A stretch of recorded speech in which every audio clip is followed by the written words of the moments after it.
Doctor Zakir, আপনি কি এবারে আমাদের বলবেন যে অনুশোচনা বা তওবা করার জন্য একজন মানুষের জীবনে সবচেয়ে শ্রেষ্ঠ সময় কোনটা, যদি এরকম কোনো সময় থাকে?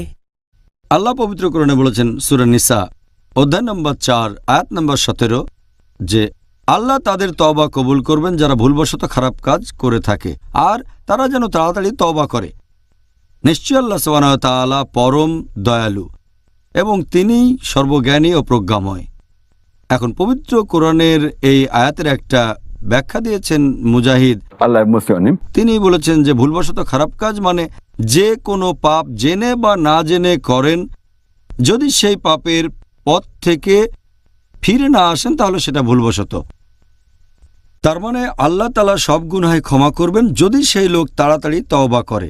এখন তাড়াতাড়ি তওবা করা এ প্রসঙ্গে হাসান বসরি আল্লাহ মুসলিম বলেছেন তাড়াতাড়ি মানে মৃত্যুর আগে, আর ইবনে আব্বাস রাদিয়াল্লাহু আনহু বলেছেন তাড়াতাড়ি মানে অসুস্থ হয়ে পড়ার আগে।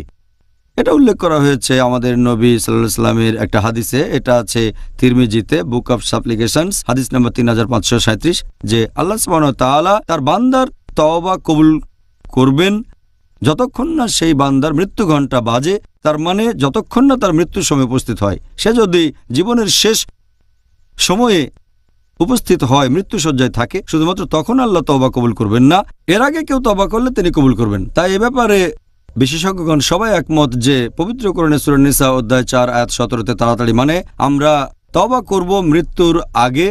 আল্লাহ পবিত্র কোরআনে বলেছেন সূরা জুমার অধ্যায় নম্বর 39 আয়াত 54 থেকে 58, বলা হয়েছে যে তোমরা তোমাদের প্রতিপালকের অভিমুখে হও তোমাদের কাছে শাস্তি আসার আগে, যাতে কাউকে বলতে না হয় যে আমি ভুল কাজ করেছি বা ঠাট্টা করেছি, অথবা কেউ যেন না বলে যে দয়া করে আরেকটা সুযোগ দেন, তখন দেরি হয়ে গেছে।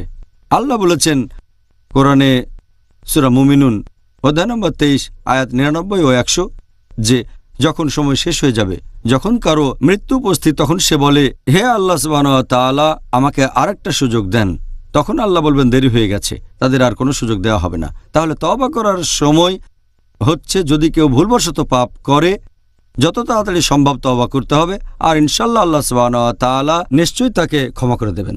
জাযাকাল্লাহ খায়ের। ডক্টর জাকির, উত্তরের জন্য ধন্যবাদ।